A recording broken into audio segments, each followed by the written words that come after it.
안녕하세요. 저는 다른 사람들보다도 결혼을 극적으로 한 케이스입니다.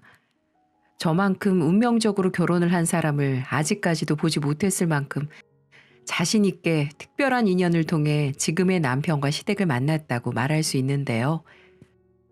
물론 힘들었던 과정이 있긴 했지만 결과적으로 봤을 때 저는 천군만마를 얻은 거나 다름없기 때문에 그 힘들었던 순간들이 지금은 좋은 추억들로 간직되어 있어요. 지금부터 그 이야기를 한번 나눠볼까 합니다. 저는 남편을 회사에서 만났습니다.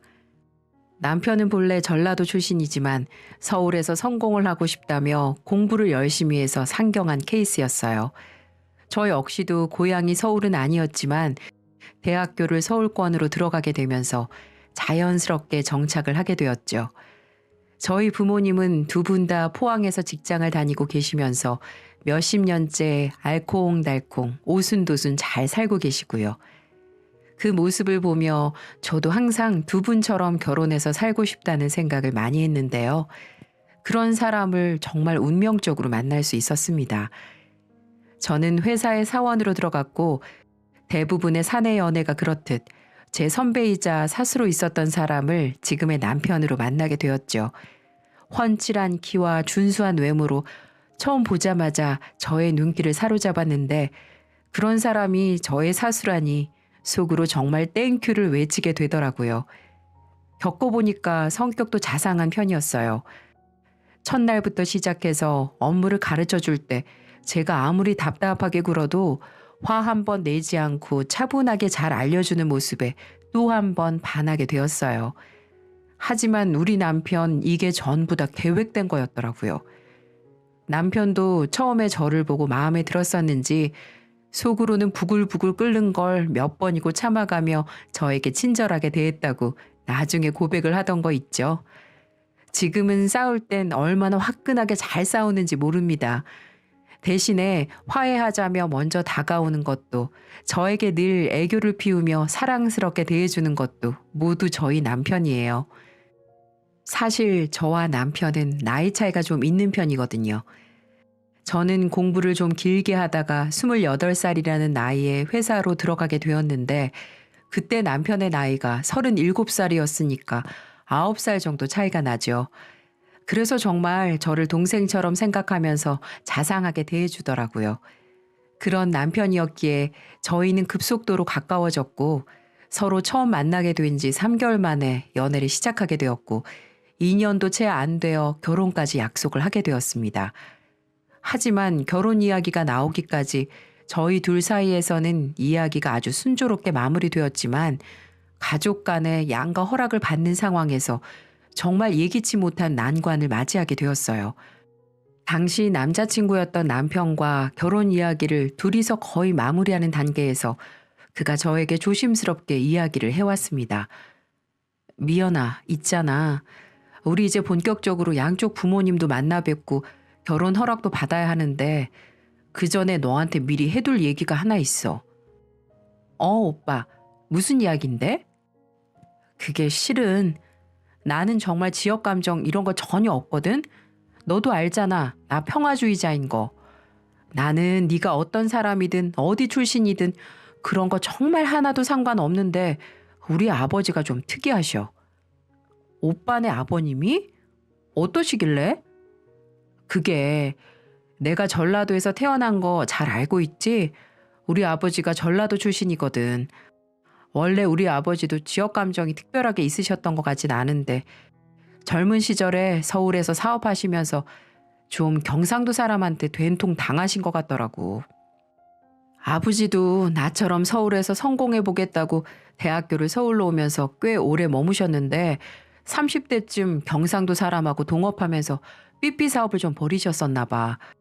그때 같이 동업하던 사람이 아버지한테 사기를 크게 쳐서 그때 당시 4천만 원 정도 되는 돈을 한 번에 날리셨었나 봐. 그때부터 경상도 사람을 아주 싫어하셔. 어머, 그럴 수도 있구나. 근데 거기서 끝이 아니라 너한테도 내가 전에 이야기했지만 우리 부모님이 지금 내 친부모님이긴 해도 우리 아버지한테 우리 엄마가 첫 번째 부인이 아니야.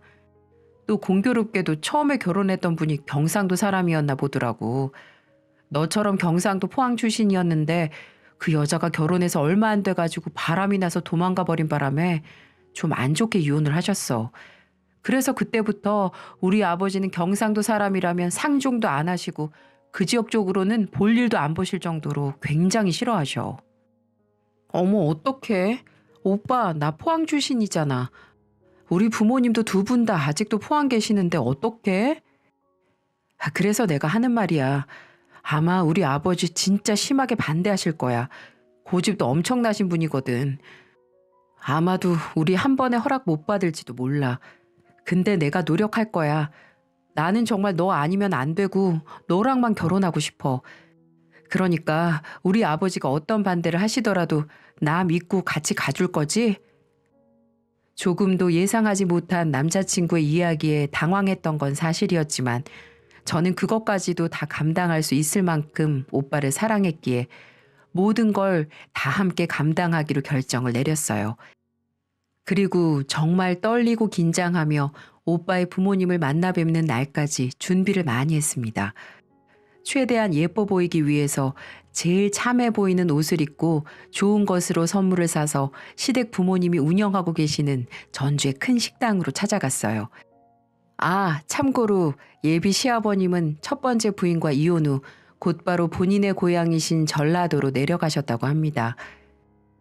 서울에서 경상도 출신의 동업자도 첫 번째 바람핀 부인도 만났던 거였기 때문에 서울까지도 진저리가 난다며 다시 전라도로 내려가신 거였어요.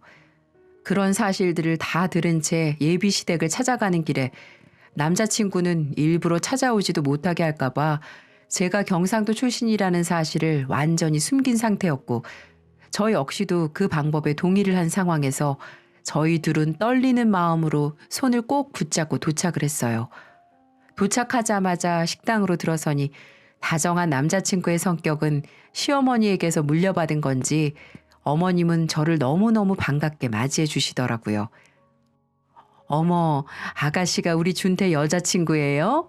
세상에나 너무 예쁘다. 우리 아들 눈이 높았네.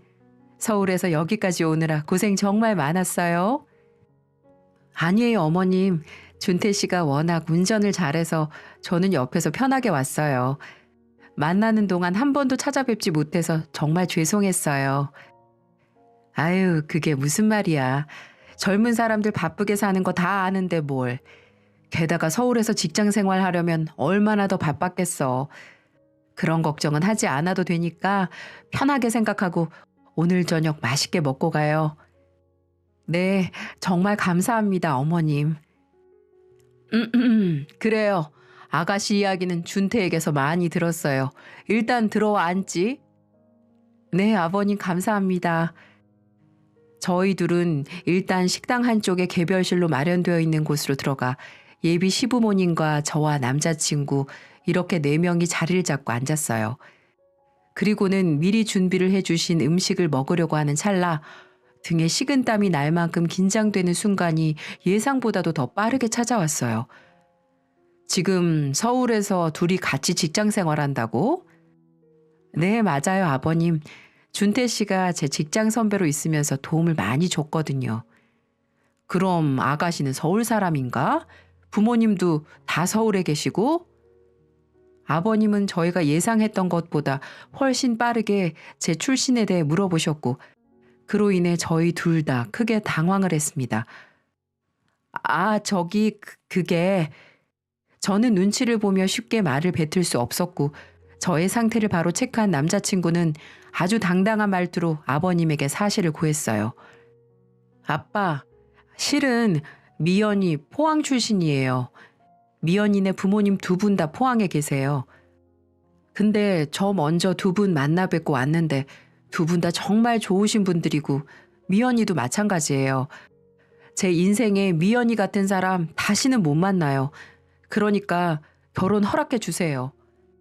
남자친구는 정말 속사포처럼 막힘없이 결혼 허락을 구했고 아버님은 그 소리를 들음과 동시에 얼굴이 울그락불그락해져서는 완전히 흥분 상태로 바뀌어 버리셨어요. 뭐야? 너 경상도 사람은 쳐다보지도 말라고 그랬지? 근데 뭐라고? 호황? 미쳐도 단단히 미쳤어. 절대 안 된다. 절대로 난 허락 못해. 당장 썩 나가, 둘 다. 얼굴에 핏대까지 서가며 화를 내시는 아버님 덕에 저희는 아무 반박도 못한 채로 그대로 쫓겨났습니다. 이런 상황까지는 예상하지 못했기 때문에 저는 너무 무섭고 서러웠어요. 미연아, 진짜 미안해. 우리 아빠가 정말 경상도 사람이라면 너무 치를 떨게 싫어하셔서. 아니야, 오빠. 오빠가 미안할 건 아니지. 근데 진짜 나 막상 이렇게 되고 나니까 너무 무서워. 우리 허락받을 수 있을까? 그럼 당연하지. 일단 우리 엄마가 너를 너무 좋아하셔서 다행이야.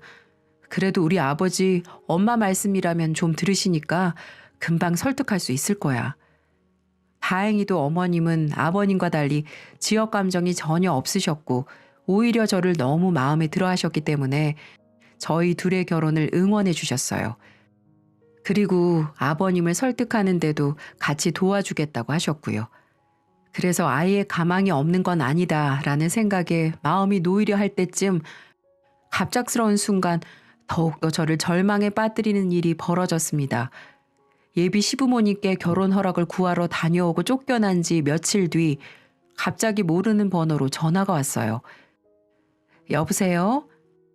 혹시 우리 준태랑 만나는 아가씨예요? 맞는데 누구시죠? 맞구만. 나 준태 아버지 되는 사람인데 다른 거 없고 우리 집사람한테 들으니까 우리 쪽에 또 내려올 계획인 모양인데 나는 절대로 허락 못하니까 그렇게 알고 찾아오지도 말라고 전화했소. 나는 절대로 아가씨 내 집안 사람으로 드릴 생각 일절 없으니까 다시는 찾아오지 마시오. 네? 아버님 왜 이렇게까지? 아버님은 무슨 얼어 죽을 놈의 아버지? 아주 지긋지긋한 경상도 사람을 내가 왜 또 상종을 해야 하는지 모르겠네. 그러니까 다시는 찾아오지 마시오.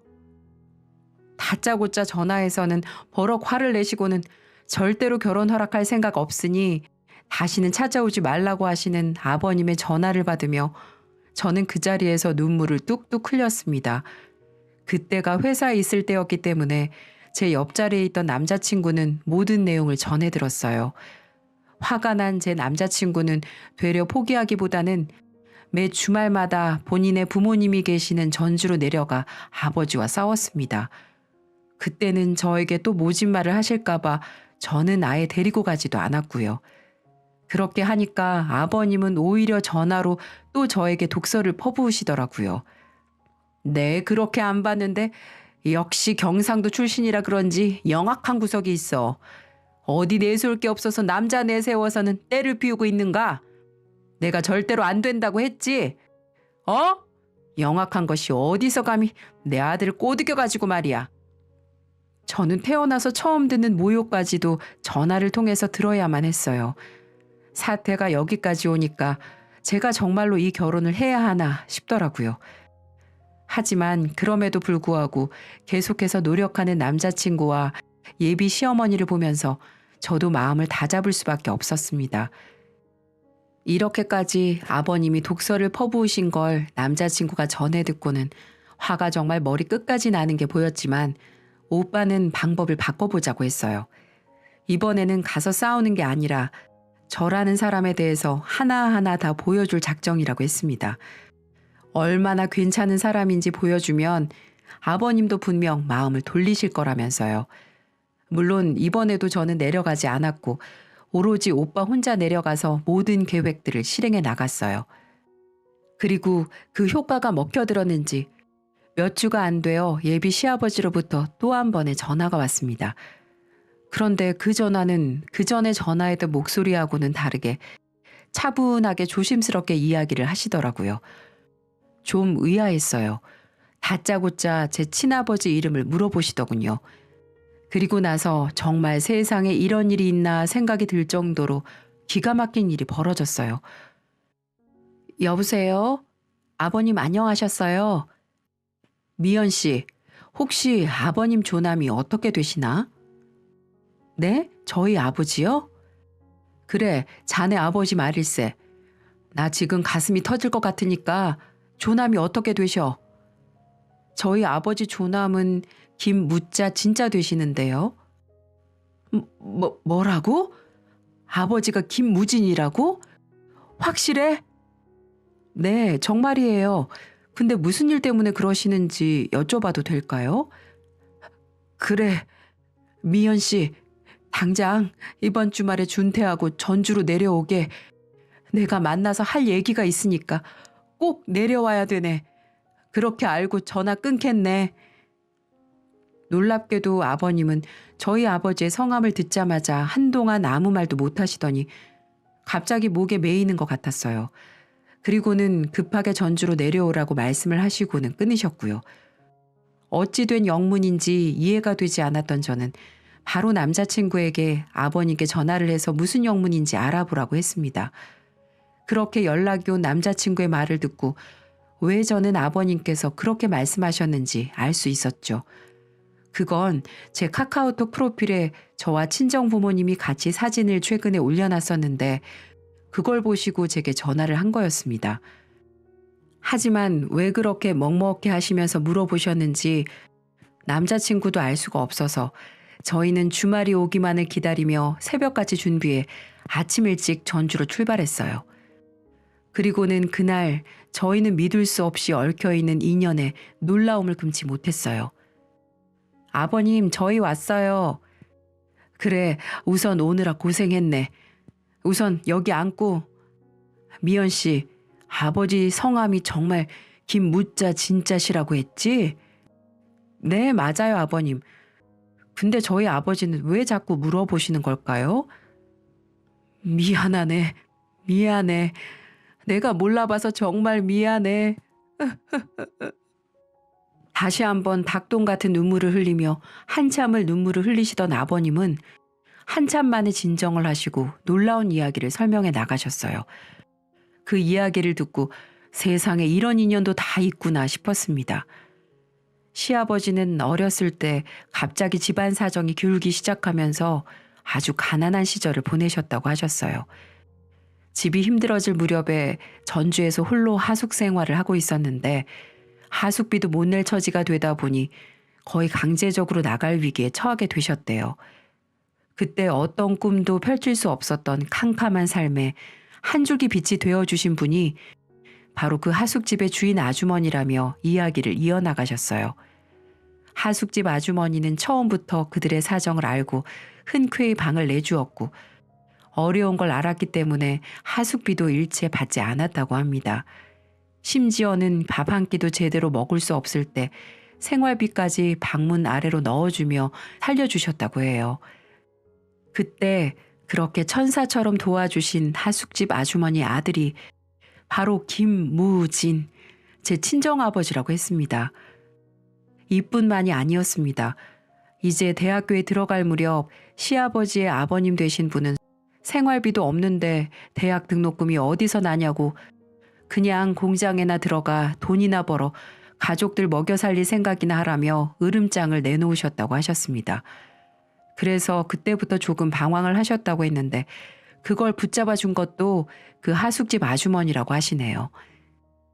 우리 아버님 심정도 이해 못한 건 아니었어.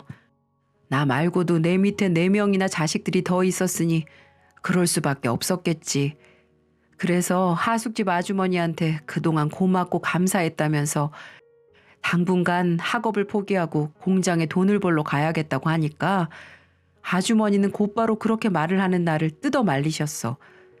그리고는 본인 아들과 또래인 나를 볼 때마다 얼마나 가슴이 미어졌는지 모른다며 제발 그런 생각 갖지 말고 인생 허투루 쓰지 말라고 신신당부하면서 마치 내가 아들처럼 간곡히 부탁을 해주시더라고.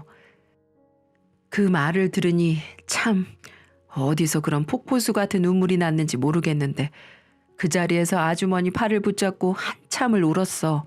정말 한참을. 너무 싫었지. 서울에서 공부하고 싶은 내 꿈은 펼쳐보지도 못한 채 공장에 들어가 썩어야 하는 내 인생이 너무나 한스럽게 느껴졌어. 실은 난 아버지가 너무너무 미웠던 거지. 왜 나한테 그렇게밖에 말씀을 하지 못하셨을까. 저희는 숨죽여 말씀을 이어가시는 아버님의 모습을 보면서 눈물을 안 흘릴 수가 없었어요.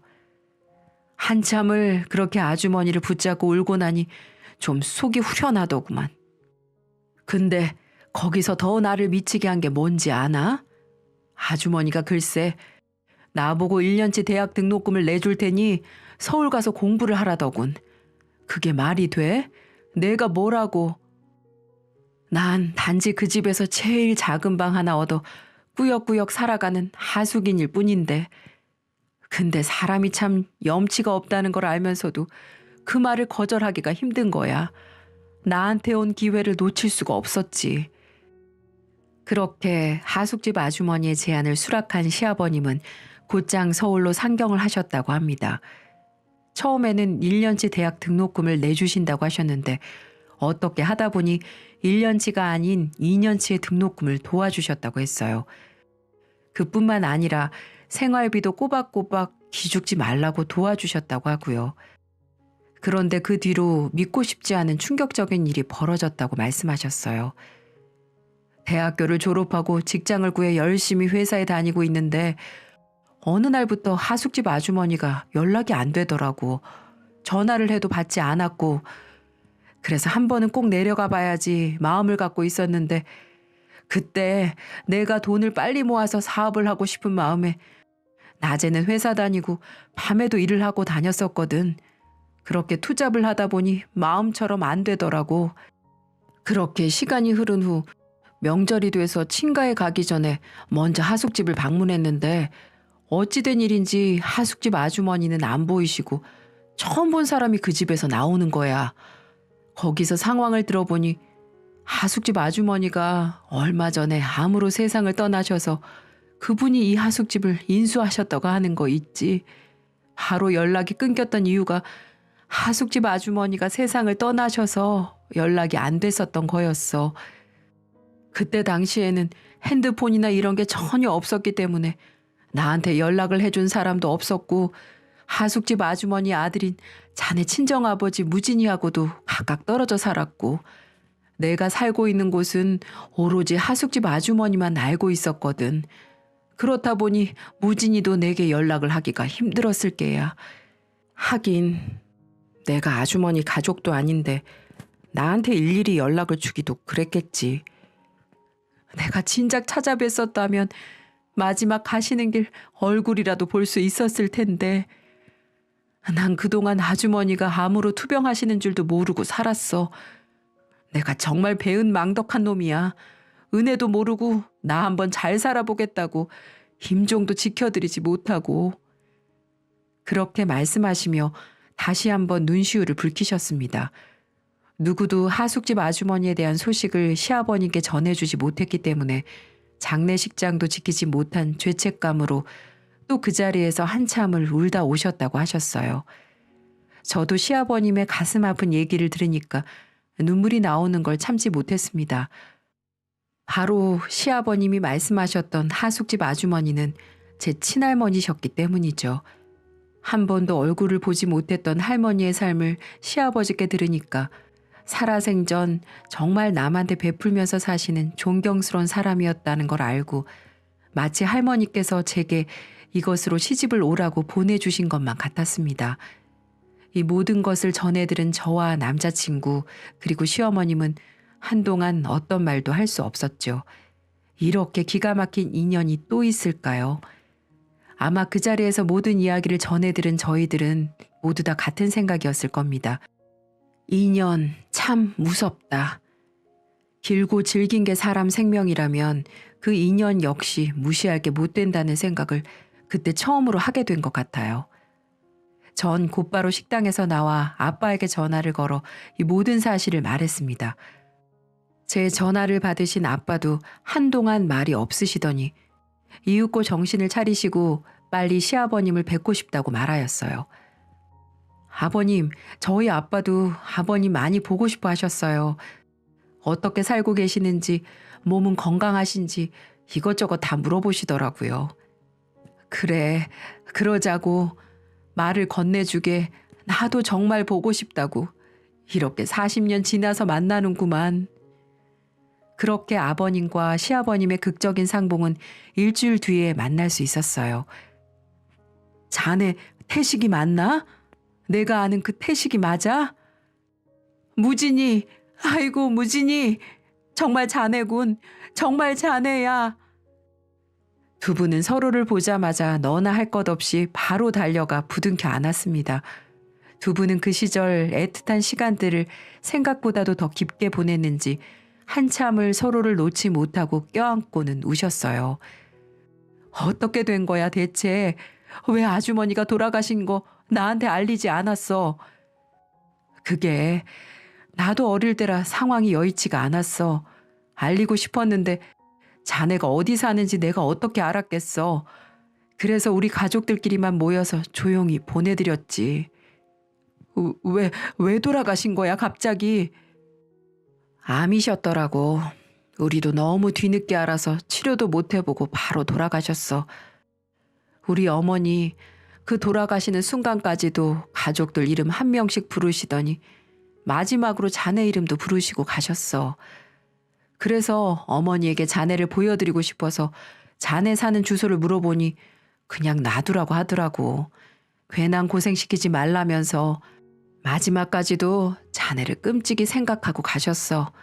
아마 자네를 나처럼 아들 이상으로 생각하셨던 모양이야. 내 잘못이네. 다 내 잘못이야. 내가 진작 찾아뵙기만 했었어도. 아니야. 우리 어머니 자네 많이 자랑스러워 하셨어. 그 어려운 서울 공부 잘 해내고 있다며 얼마나 뿌듯해 하셨는데 자네는 자네 할 만큼의 도리를 다 한 거야. 두 분의 감격적인 상봉은 계속되었습니다. 그리고 거기에서 그치지 않고 두 분은 다음 날 아침이 되자마자 온 가족을 다 데리고 할머니 산소로 찾아갔어요. 역시나 예비 시아버님은 그 자리에서 통곡을 하며 큰 절을 올리셨고 한참을 산소를 바라보며 계셨어요. 그리고 말없이 산소만 지켜보시던 시아버님은 그대로 저희를 바라보며 말씀을 시작하셨어요.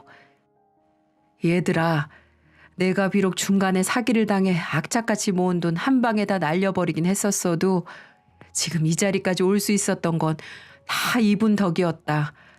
가난에 빠진 내가 서울에서 꿈을 펼치고 열심히 돈 벌어 사업 시작할 수 있었던 거 모두 이분 덕분이었어. 그런데 내가 감히 너희들의 결혼을 반대했다니 정말 미안하다 아가. 그동안 내가 모질게 했던 거 부디 다 용서해 주게. 그리고 우리 아들 잘 부탁하네. 네 할머니처럼 남들한테 베풀면서 좋은 마음 쓰면서 그렇게 잘 살아주게. 아버님, 아버지 정말 감사합니다. 저희 둘 정말 행복하게 그리고 베풀면서 잘 살겠습니다. 허허, 이거 참 내 사돈이 자네라니 이보다 더 좋은 인연이 어디 있겠는가. 저희 양가 가족은 할머니 산소 앞에서 완전한 해피엔딩을 맺을 수 있었어요. 그 뒤로 시아버지는 반대했던 기세가 어디 갔는지 알 수도 없을 만큼 저에게 너무나 잘해주셨고요. 한번 크게 사업 사기로 돈을 잃었어도 전주에서 큰 식당을 하며 재기에 성공하셨기 때문에 재력이 꽤나 있으셨던 아버님은 저희 할머니에게서 받은 은혜를 보답한다는 의미로 저희가 결혼할 때 서울에 좋은 집을 마련해 주셨죠. 어때요? 이만하면 정말 기가 막힌 인연 아닐까요? 지금도 저희 양가 두 아버지는 멀리 사시면서도 만나서 우정을 다지곤 하신답니다. 사돈의 모습이라고는 믿을 수 없을 만큼 두 분은 어릴 때 모습 그대로 절친이 되셨고 저도 남편도 더할 나위 없이 행복한 결혼 생활을 하고 있네요. 사람 인연이란 게 참 알 수 없는 것 같습니다. 그리고 언제든 내가 베푼 만큼 돌아온다는 것도 이번 계기를 통해서 잘 알게 되었고요. 그러니까 여러분도 주변에 잘 베푸시면서 꿈과 같은 귀한 인연이 나타나길 응원하면서 이만 사연을 줄이겠습니다. 감사합니다.